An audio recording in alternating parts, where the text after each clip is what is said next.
Ted, let's jump right into it. We got a lot to get to, man. We can't waste any time here. Yeah. What are you watching for from OU's defense against Texas's offense? Yeah. Number one, their offense is really good. Really at every level. Great group of skill guys, wide receivers. They've got size there. They've got quickness, great talent. Obviously, we know they've got the, you know, athlete, whatever you want to call at tight end, Jatavian Sanders. We'll see what his role in the football game is going to be. I would imagine if he goes, he's not going to be himself. That's going to be tough for them because that takes out a huge part of what they do. And the like one of the great things about this offense is their screen game, and you don't see a whole lot of teams run screens the way they do, and a lot of them are tight end screens. And not that they won't have that option, it's just not going to be nearly as dangerous of a play. And they use that tight end screen as a counter to a lot of the things that they do, right? And it's all designed really well. So that's going to be a big factor to see what he does. The running game, good backs, good offensive line. You know, you're not going to see a ton of stuff. They'll run some split zone. They'll run some of those dive plays, those quick hitters. It's not really inside zone. It's more of just it's what our offense runs. Yeah. Right now, I think Levy calls it tight zone, but really what it is on the front side, you're taking inside footwork. On the back side, you're trying to just cave the hell out of it. Yep. And then the back cuts off the cave. Now, you'll get some not exotic stuff, but just some different stuff visually for backers. Like, I don't know what you want to call it. Influence, wham. I don't know. It's almost like cross blocking up front. And they do that with the tight end, Jatavian Sanders, to give him some better angles on some stuff. And, it fits really weird, but that's something that they're going to have to keep their eyes open to. And then they do this, kind of pin pull type of stuff down and around. They'll get the guard in the center around, or the tackle around, and trying to attack the perimeter. Now, go back, if you remember in the review from Iowa State, I was talking about some of the pin pull stuff we saw from Iowa State and the crack toss, or the crack replace from our corners. It was a problem in the Iowa State game that, we just gave up some yards, and the safeties, it didn't always cost us on all the plays, but the safeties and the corners dealing with the crack replace stuff was not good. I imagine Texas is going to try and hit us on that. They'll probably, also have some pass plays where it looks like that's what they're creating, and then they run either boot or, something off of that. So the design of the offense is really good. You'll get some like wildcat stuff and short yardage, but the most dangerous part of the offense, in my opinion, because the rushing game has not been great. The Kansas statistics skew massively what the Texas running game has been. It has not been great up to this point. The real strength of their offense is in the passing game. Now, a lot of the pass stuff that you're going to get, they love all kinds of combinations of under and over. Sometimes it's an under with a dig way on the outside. Sometimes it's under and over at the same time. They love to work the inner third of the field, and they get to it a bunch of different ways. And that's one of the things that you'll notice is how good Sark is. I was talking to Coach Venables about it on Monday night, and Iowa State, you see a bunch of shift and motion, and we see it from a bunch of people, but most people, it's like it's a way we start the play just to, window dress some things. Sark is way more deliberate, and there's a reason each shift in motion is happening. Like they're creating space on the field, and they're really trying to create different matchups whenever they do it. It's not just a go out there and go through the motions like a swinging gate for a field goal. And that's what you get with a lot of people. So you've got to really keep your eyes open to that. But the hook players, again, the over-under stuff, they're going to work those hook players. And to me, that's going to be because it could be safety that's dropping down and playing the hook in cover 3. It can be your inside backers. But those players are going to have to turn and find those over routes, or they can just pick you apart. Quinn Ewers he's having it's a really interesting season for him. He's accurate. He's made good decisions. He's been smart with the football, and he's been able to use his legs and do it effectively. Here's the weird thing to me. I feel like almost anyone can do the stuff that he's done. And I try not to be biased whenever I watch it. And I try to just look at this thing objectively and take what I see, but I think he's average. I think the offense creates a bunch of really good opportunities for him, and he's good at those, but I don't think he has elite arm talent.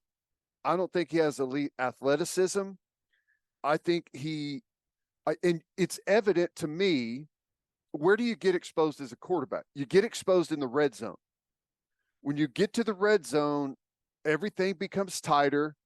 Everything's more condensed. The guys don't look as open. And the quarterback has to be way more accurate and way quicker with his reads. And Texas they're not a good red zone team. One of the biggest struggles that they've had so far this year is finishing drives. And I think it shows the limitations of Quinn Ewers to some degree. I feel like if we heat him up and get him under pressure, especially early, that really affects the way he plays the rest of the game. Whenever he's not comfortable in the pocket and he's not 100% sure what he's seeing on the back end, he becomes shaky really quickly. So I think there's a lot of opportunity for us defensively. I look at one play in particular. Whenever I think about it, it was a red zone snap against Kansas, and they're running an RPO look off of it. Quinn Ewers does his play fake. He's got a little bit of pressure coming off the edge at him. We're in the red zone, so the RPO coverage is tighter, and he turns his back and shoulder and just flips the ball. And it should have been intercepted by Kansas. I don't know. The defensive back, I think, was shocked by what happened. But I think it's like a lot of those plays are really hidden in what all you see from them and the numbers and everything. But I think we have a massive, maybe not massive, a large quarterback advantage in this football game when I compare Dillon Gabriel to Quinn Ewers. I think large maybe is a little much, but I think Dillon Gabriel has played better football than Ewers this season. People just haven't seen Dillon Gabriel play as much as they've seen Ewers, and obviously Ewers was really good against Bama.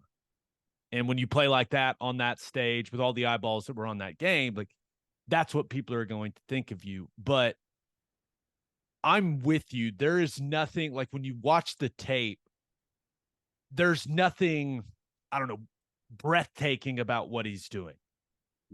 Now, he's been solid, right? He's hitting these guys, but most of his stuff, the guys they're schemed wide open.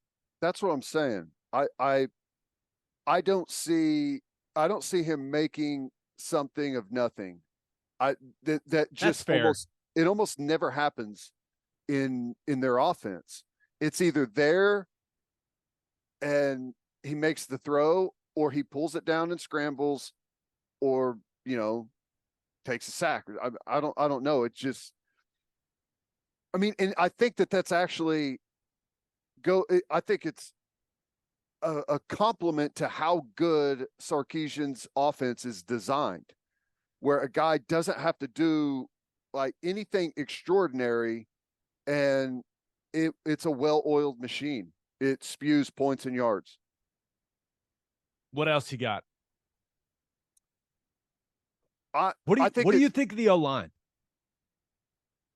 I think they're good. I think they seem to be really strong. I think they're better in pass protection. I see, often as I watch offensive line, whenever I see guys that I think maybe are struggling, there's a lot of lunging at people. It seems like this offensive line is confident, knows where they're going, and they play under control. And whenever you have offensive linemen that are playing under control, it can be difficult to get to the quarterback. Like, as a rusher, you like to use your opponent's aggression against them. That's kind of how you counter and get them out of position. And it feels like they're very measured and under control quite a bit. I defer to you to see what you think of them. I think Kyle Flood's a really, really good coach. Yeah. Right. You can just see it in the technique that they utilize. I do think if you're looking for a weakness in pass protection, it's at guard. Right. Hayden guard. Connor, the left guard, DJ Campbell, the right guard. I don't think those guys redirect particularly well. Mm-hmm. I look for a guy like Jonah Laulu. Right. I think he can win against both of those guys with his length and his quickness. And then, man, I'm not going to lie. I have not been overly impressed with what I've seen from Kelvin Banks at left tackle. Kansas kind of got after him. Mm-hmm. And you mentioned like lunging. One of the things I look at in an offensive lineman, especially when people are talking about a guy like the way that people talk about Kelvin Banks, it's like, are you in a dominant finishing position when the ball's gone? And a lot of the time, like, he's off balance, he's falling. It did not look the way I expected it to look with the type of praise he receives. Like, Kelvin Banks is not the best offensive tackle in this game. Tyler Guyton is. Just watch the tape. Just watch the tape. It's the truth. But he bends really well. When he gets you, man. But he's just off balance quite a bit. I don't know. It's strange. It's not what I was expecting to see from him on tape. Yeah. Yeah. And there's some stuff with him in the running game where Kansas just kept knocking his hands down and he would just fall. Yeah. It almost looks like some laziness, right? It was strange to watch. I did not. Yeah. That's as bad as I've seen him play. Right. But it is, it's interesting. Overall, I think we match up really well with them. That's what I came away with. Right now, Worthy and Mitchell and Sanders being hurt is huge. Even if he plays, he's not going to be the same guy, right? Right. I wouldn't think. The skill guys terrify me. They got dudes. They absolutely got dudes. But the battle in the trenches, with what we've seen from OU's defense, the number of bodies that we've been able to rotate, I'm going to be really disappointed if Texas just blows them off the football. Yeah. Really disappointed. I just don't see that happening. And I'm telling you, Coach Venables they're going to have a really good game plan. And I think they're going to heat Quinn Ewers up and do it from a bunch of different places. And you don't have to sack him necessarily. You just have to make him uncomfortable. And if they get to him early, they make him uncomfortable early, he will deteriorate as the game goes on. I'm just telling you right now, in a bad way. He starts looking at the rush. He starts like throwing the football like this as he's falling away. The early battle is when we pressure him, we've got to get him, sack him, or force an errant throw. We can't sell out in the rush.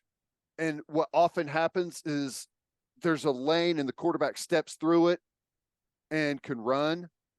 I think if he is able to feel the pressure, step through it, and go get some positive yardage, it's going to keep his confidence level high, and he'll be looking to do that, and that's dangerous.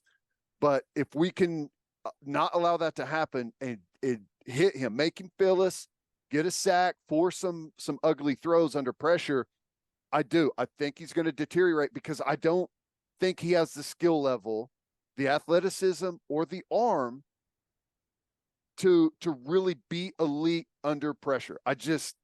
Maybe it's there and I haven't seen it yet, but I see him do the routine things good. The off routine things, like the long touchdown against Kansas. It's a great play. Statistically, it looks awesome, but every quarterback in the Big 12 could have made that run for a touchdown, right? That's just kind of where I see him. And maybe this is the game where he shows up and shows that he's got the extra gear and he can kind of separate himself. But to me, I'm worried about a bunch of things about Texas, and quarterback just doesn't happen to be one of them. Could be famous last words. Yeah. But they're skill guys. Their wide receivers are great. They're Jatavian Sanders. Their backs are physical and aggressive. Their defense is, as we're about to get to, is really solid all the way around. I'm worried about a lot of things. Whenever you go play Caleb Williams, you're thinking about something completely different. You go play like a Bo Nix or one like those type of guys. They make incredible individual effort plays where they just go out and it's like, what we did everything we were supposed to do on that play, and they still made us pay. I just haven't seen stuff like that from Quinn Ewers. I think that's fair. Anything else? OU's defense, Texas's offense. I think that's it. All right. Let's talk about things we're watching for from OU's offense versus Texas's defense. First of all, the structure. A lot of versatility in their looks. Ted, 4-man front. They can get to odd spacing. They can get to even spacing. They've jumped into quite a bit of bear front. Now, for those of you out there, they're like, what's bear front? That's center, guard, tackle, all covered. Okay. And if you get into 12 personnel, you're going to see some bear. You're also going to see a bit of a traditional like 3-4 look, right? Those three techniques go to 4 eyes, right? And you're like, oh my God, it's 3-4 defense. What's going on here? But lots of fronts, lots of guys play. They're going to move 95 Alfred Collins and 45 Vernon Broughton. Those guys can be interior guys. Those guys can play defensive end. So they do. It's very similar to what you see from Oklahoma, Ted. And they've got a lot of fronts. They do a lot of different things, and you just got to know where guys are at, right? Yeah. Yeah. No, I agree. And I don't know, and I'm sure you'll get to it, but I think the strength of that defense is how that interior's played. They're really strong. They've played well. Let's start here. If OU's offensive line doesn't play at a high level, OU's going to lose. Bottom line. Especially in the interior. Texas's defensive line is by far the best that they've seen as a collective group. Big, physical, athletic, play a lot of guys, so guys are fresh throughout the game. You have to be ready. You have to know what you're signing up for, and you're signing up for a 4-quarter fight. I really wish I could come on here and say these Texas guys are soft. It's a country club, all that stuff that we used to say about them. It ain't true anymore. Physical, discipline, good defensive line. So that's where it's at. So I'll start with some run game thoughts. Interested to see, and it's interesting to talk about coverage in the run game, but will Texas be able to sit in a 2 high safety defense and play the run effectively? If they do, that's a problem. It's a Long big day. problem. It's going to be a long day offensively. So if Texas is going to play cover 2, cover 4, different variations of that, quarter, half, whatever you want to call it, like it's absolutely paramount that they run it efficiently.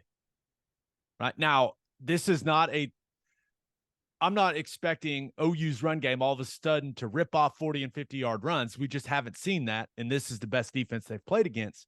But you have to give them a reason to get out of that too high shell, right? Because if you don't, that's a big problem. I do think OU can run the football on them. Wyoming did, so why not? And now Wyoming did it out of 12 and 13 personnel. And this is one of those games where the lack of depth in the tight end room really hurts OU, because you get a favorable personnel grouping if you go with big personnel, and OU just doesn't have the guys for that. But what Wyoming did a really good job of was staying on their double teams and their zone concepts. I mean, staying on, because Texas's inside backers, 33 and 41, Benda and Ford, who are both really good players, they play very lateral in the run game. And you can tell it's the way they're coached. I think my guess is it has a lot to do with how prevalent RPOs are in college football. So they play lateral. They are not a spike it downhill duo at inside backer. So knowing that, you can stay on your double teams account longer, and you absolutely have to, because 93 is hard as hell to move, man. T'Vondre Sweat, at that size, his level of athleticism, I mean, he's fantastic. 90, Byron Murphy, he isn't easy to move with the double team. He's really good with the drop knee technique to fight those double teams. But I've seen him get moved a little bit. 95, Alfred Collins is the guy I think you can move. He gets a little high. He's a taller guy when he's playing in the interior. He gets a little high with his pad level. I've seen him moved off the football. Wyoming moved him off the football. But you have to have success on the double teams, whether that's your zone game. I think you'll see some gap scheme stuff from Oklahoma. And then running backs have to make guys miss. And number 11, Jalen Catalon, is going to fly into the run fit like a damn heat-seeking missile. A heat-seeking missile of destruction. You have to make that guy miss a few times and make him throttle down a little bit. Also, Tawi Walker and him are going to have the biggest collision known to mankind in this game. I just book it. It's going to happen. Unstoppable force meets immovable object. It's going to be the biggest collision ever. I can't wait.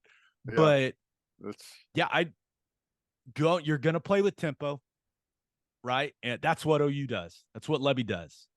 And I certainly think it can be a weapon. Like, if you can get drives going and you can keep T'Vondre Sweat out there, that's a big dude, man, 360 pounds. It's really hard for a guy that size to play 7 plays in a row.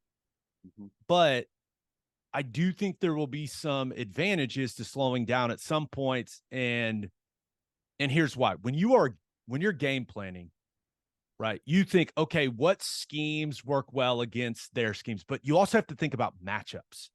And I'm talking about the offensive line in the run game. You got to think about matchups. You need to do what you have to do to get double teams on the guys you can move at the point of attack to create space in the running game. And a lot of people call them alert runs, right? Hey, we're going to run counter at the 3 technique, right? So we can get a good, solid double team and move his ass. Hey, we're going to run zone to the shade so we can stretch him and we can get a backside double team on the backside of it and cave that, right? And ride that wave on the backside like OU wants to. At some point, they've got to slow down and create those matchups.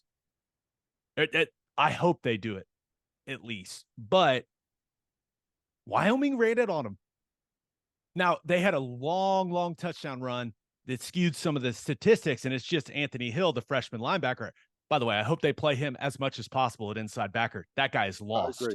He's He's an lost. incredible athlete. He's But going to be good in a year or two, but right now, when he's in there, you've got to attack that dude. no doubt.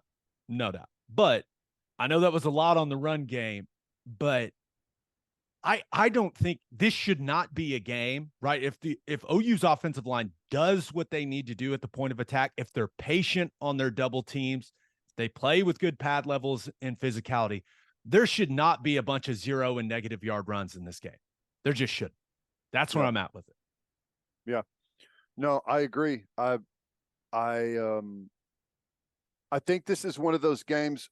I hope that we have success with the bubble stuff on the outside, because I feel like this is a game that, if you can get Sweat out there on the field and then pester him with snaps where all he's doing is chasing the football somewhere, right?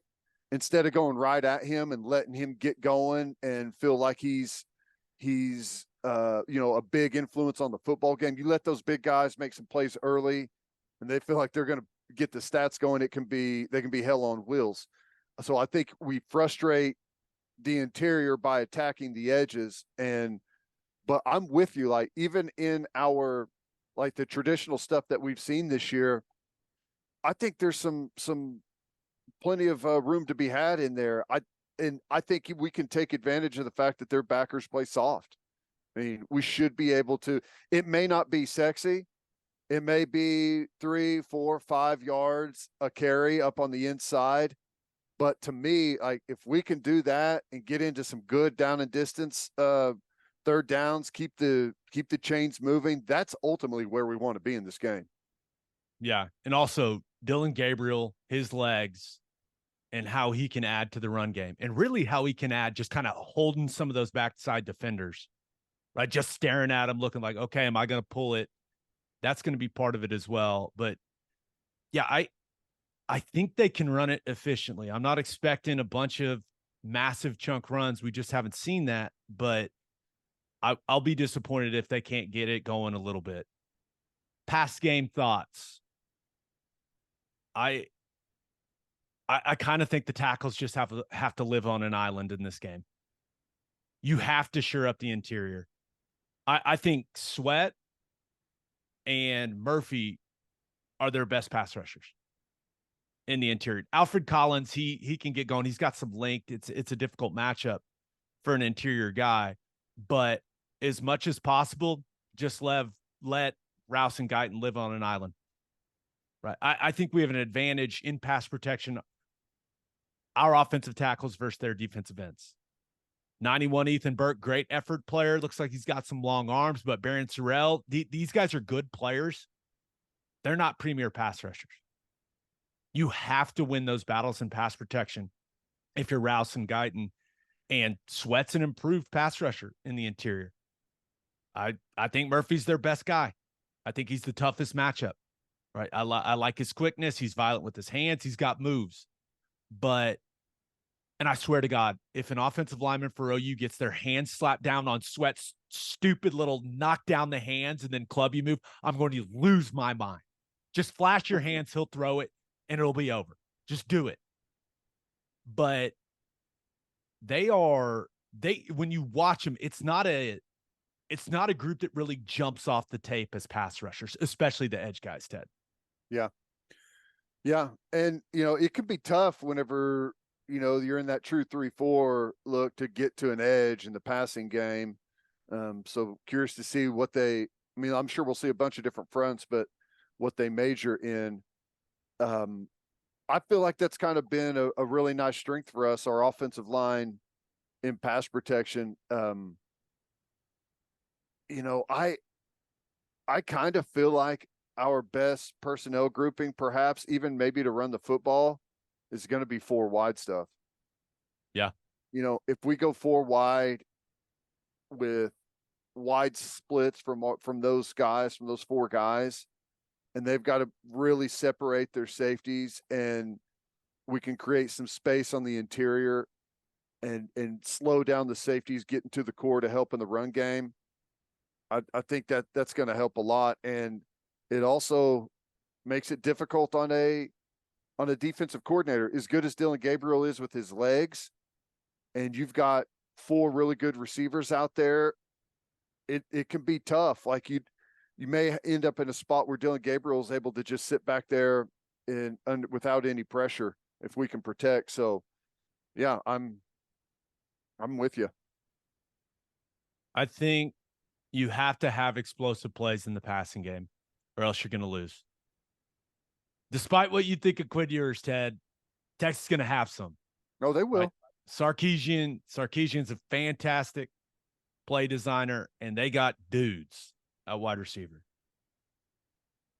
It's hard to believe that this is the game that OU's run game really kicks it into gear. So this is where I'm at with it. Dillon Gabriel, he's got to be the best player on the field. This is the most important game of his life. It's the biggest stage he's ever played on. He's got to be great. If he's not great, OU's not going to win. Now, some past game thoughts. I really like Jalen Catalon as a player, as a safety. Dude is a tone setter. He's ultra aggressive. Double move him. Design some things to double move him. And I think that you could probably be able to get him once or twice on something. And if you get him, you got to connect on it. Right? This can't be one where, Farouk's hit him with the slant and go. He's running wide open down the field, and it's off the fingertips. We can't have that. Got to connect on those plays. I think 28, Jaron Thompson, I think he's the least athletic guy back there in that secondary at the safety spot. I know Lebby will have stuff to attack him, right, to make him cover. I think safety is their biggest weakness in the passing game. That being said, Ryan Watts, the corner, number 6. The dude is enormous. Looks like a linebacker playing corner. I mean, he's huge. Let's see if he can run with Andrel Anthony a few times. I mean, you just got to try it. I mean, he's enormous. Yeah. So, I mean, you have to take those shots, and you got to connect on a lot of them, right? And everyone's got to make plays. Anthony, Farouk, Anderson, Gibson, Stoops, Freeman, all these guys, they got to make plays. You can't drop passes. You can't drop key third downs. That's the thing with me offensively is it's not going to be perfect, but it's got to be as clean as it can be. Because this is a really good defense, and that offense on the other side is an explosive play waiting to happen. So you don't want to put too much pressure on yourself as an offense, but hey, we got to give them the best we got. Because it's by far the best team they played. I agree. And that's one of the reasons that I'm so happy that Dillon Gabriel played what I think is his best game as a Sooner the week before.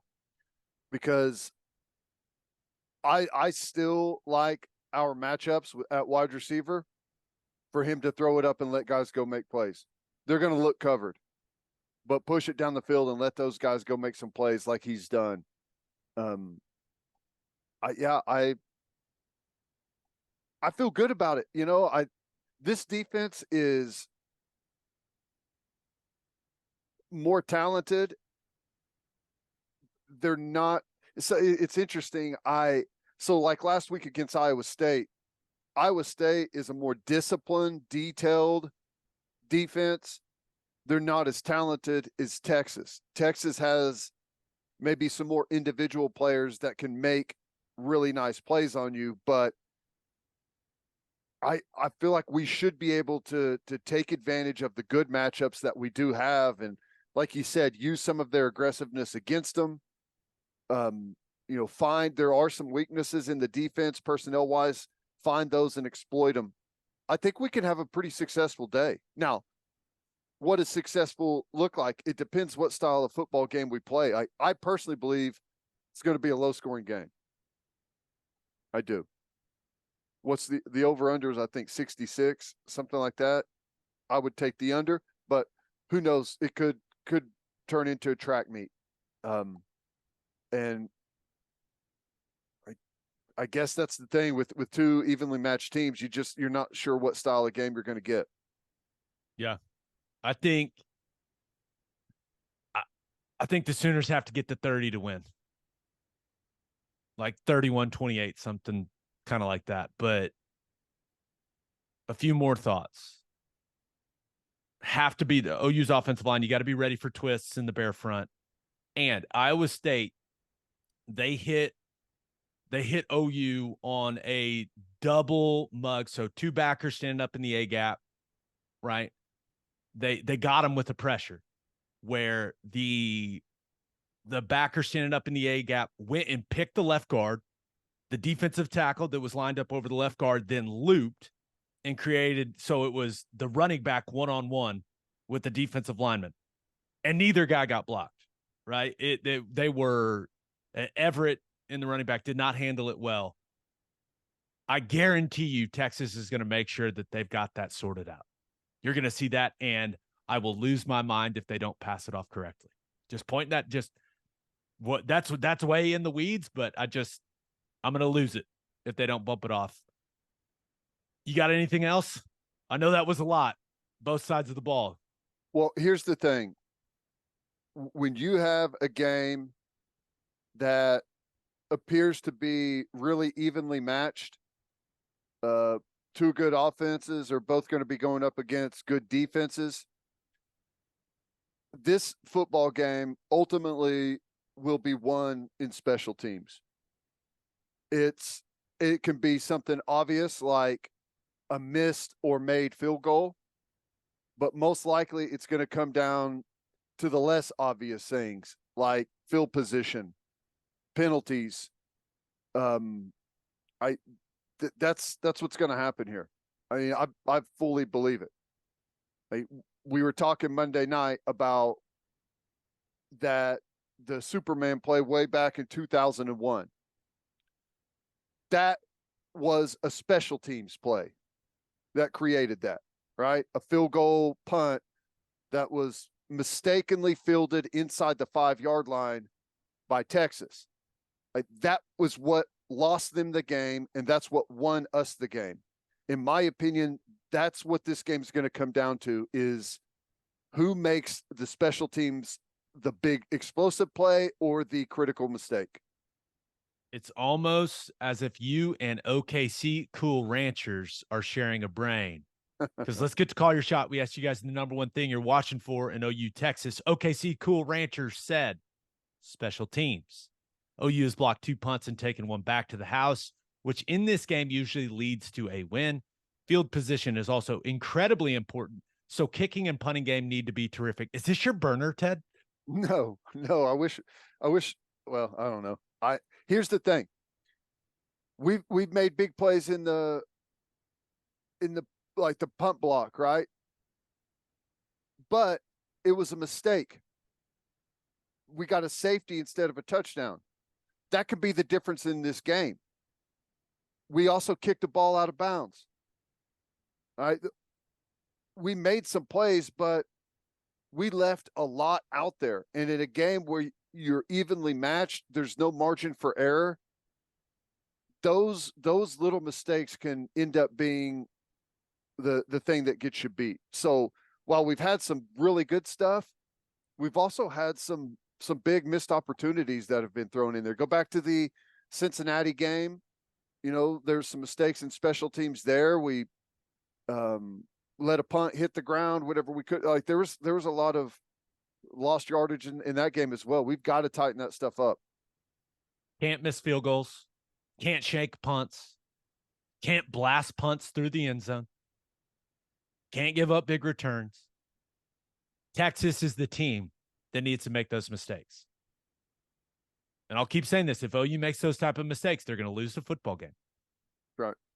So I'm with you, man. This other one comes from Local Yokel, who said, can OU get stops on their side of the 50 on 3rd and 4th down? Keeping Texas to 3 or no points will swing this game for OU. Red zone defense is going to be huge. And one thing to note, Bert Auburn, their kicker, not hitting it well coming into this one. So if you can force field goals, especially long field goals, then you got to like your chances, man. Yeah. And that is oddly one of the bigger question marks, I guess, with this Texas team, the offense. Once they cross like the 40-yard line, they become less and less effective. Our defense, once we get inside our own 40-yard line, we become more and more effective. That's going to be an interesting little balance there to see what statistic holds. Who holds? Does the defense for Oklahoma hold and continue to be really good as they get closer to the goal line? Or, does Texas kind of, punch through and get over some of their problems that they've had and be able to create in that area? Yep.